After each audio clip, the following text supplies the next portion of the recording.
Subscribe करें हमारे YouTube channel साधना gold को और पाएं वीडियोस सबसे पहले।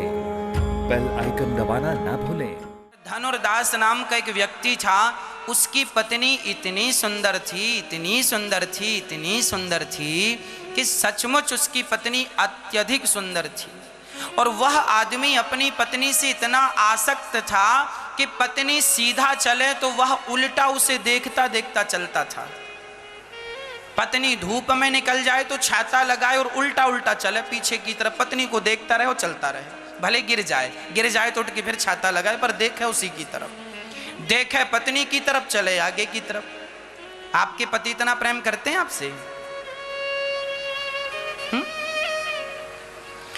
धनुर्दास जी अपनी पत्नी से इतना प्रेम करते थे कि वो जहां जाए तो उल्टा चलते थे सीधा। आज तक किसी ने, सारे लोग कहने लगे थे स्त्री लंपट है, स्त्री लंपट है, वो औरत का गुलाम है, पत्नी का गुलाम, सब लोग मजाक उड़ाते थे।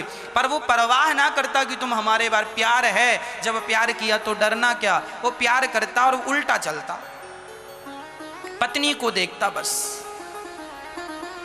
किसी को ना देखे। जमाना कहाँ है, क्या कर रहा है, कोई मतलब नहीं। धनुर्दास जी सिर्फ अपनी पत्नी को देखते थे, सिर्फ।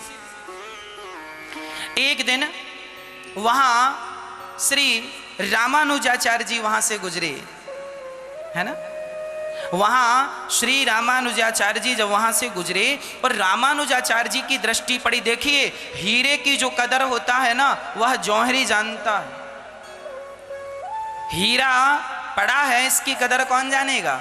जौहरी। तो ये आदमी बड़ा प्रेमी था। रामानुजाचार्य जी ने देखा, लोगों से कहा भाई ये कौन है, ये उल्टा क्यों चल रहा? बोले महाराज ये अपनी पत्नी से बहुत प्रेम करता है और पत्नी को देखता ही चलता है उल्टा, एक पल के लिए। लोग कहते हैं कि जब पत्नी सोती है तो ये उठ के बैठ जाता है और उसे सोती हुई को देखता रहता। ऐसा धनुर्दास जी ऐसे थे। और अब रामानुजाचार्य जी ने देखा कि ये उल्टा चल रहा, पकड़ लिया, ए यहां आओ। अब उसे पकड़े तो वो रुके ही ना। तब श्री रामानुजाचार्य जी ने उसे ना पकड़ा, उसकी पत्नी को रोका, देवी यहां आओ, ये तुम्हारा पति तुम में इतना आसक्त है, यदि तुमसे इतना प्रेम करता करता ये मर जाएगा ना तो ये सीधा नरक जाएगा, पर मैं इसे भगवान का परम भक्त बना सकता हूं, यदि तुम मेरा सहयोग करो तो।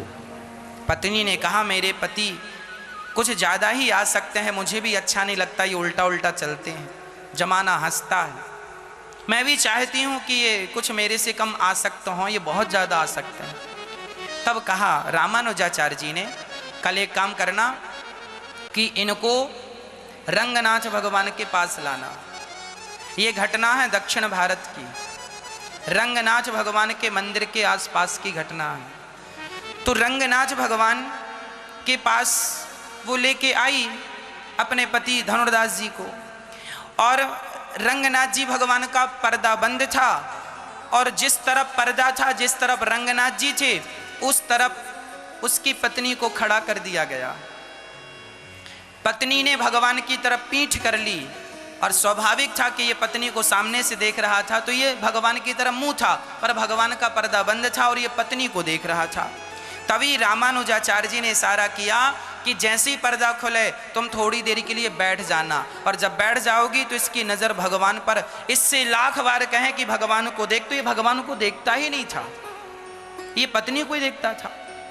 अब की बार जैसे ही पर्दा हटा और इसकी पत्नी बैठी, प्रोग्राम बिल्कुल फिक्स था, पर्दा खुला और ये बैठ गई, और जैसे ही बैठी इसकी दृष्टि जाकर सीधा पहली बार इसने रंगनाथ भगवान को देखा, और ज्यों देखा साहब तो पलक बंद ही नहीं हुई, देखता रहा, टुकुर टुकुर देखता रहा। इतने सुंदर भगवान, पता नहीं एक ऐसा अटैचमेंट हो गया, ऐसा लगाव हो गया कि अब वो अपनी पत्नी के बाद यदि किसी को देखना शुरू किया तो केवल भगवान को देखने लगा। रामानुजाचार्य जी ने पूरी बात बताई, बेटा ये भगवान है, जितना तुम पत्नी में आसक्त हो, जितना तुम पत्नी को देखते हो, इतना भगवान को देखने लग जाओगे तो तुम्हारा लोक परलोक दोनों बन जाएगा। और मुझे पता है कि तुम ये काम कर सकते हो, क्योंकि तुम प्रेम करना जानते हो। यदि तुम पत्नी से प्रेम करना जानते हो तो तुम भगवान से भी प्रेम कर लोगे, मुझे पता है। जो आदमी छोटी मोटी कार चलाता हो वो बड़ी कार भी चला सकता है, हाँ या ना? जो बढ़िया से साइकिल चला सकता है वो मोटरसाइकिल भी थोड़े से अभ्यास से ही चला सकता है, हाँ? सही बोल रहा हूं क्या मैया? यदि मुझे साइकिल चलानी आती है बढ़िया, तो मोटरसाइकिल में थोड़ा सा फंक्शन समझ लूंगा कि कहाँ गियर लगाना है, कहाँ एक्सीलेटर है, थोड़ा सा समझ आ जाए तो चलाने लगे। उसी प्रकार तुमसे प्रेम करना आ गया यदि अपनी पत्नी से, अपने परिवार से, तो क्या करना? पत्नी के स्थान पर भगवान को बिठा देना, कल्याण हो जाएगा, भगवान से प्रेम हो जाएगा। यही प्रेम है। और धनुर्दास जी इतने बड़े भक्त बन गए कि उनकी कथा इतिहास के पन्नों में सुनहरे अक्षरों से दर्ज कराई गई।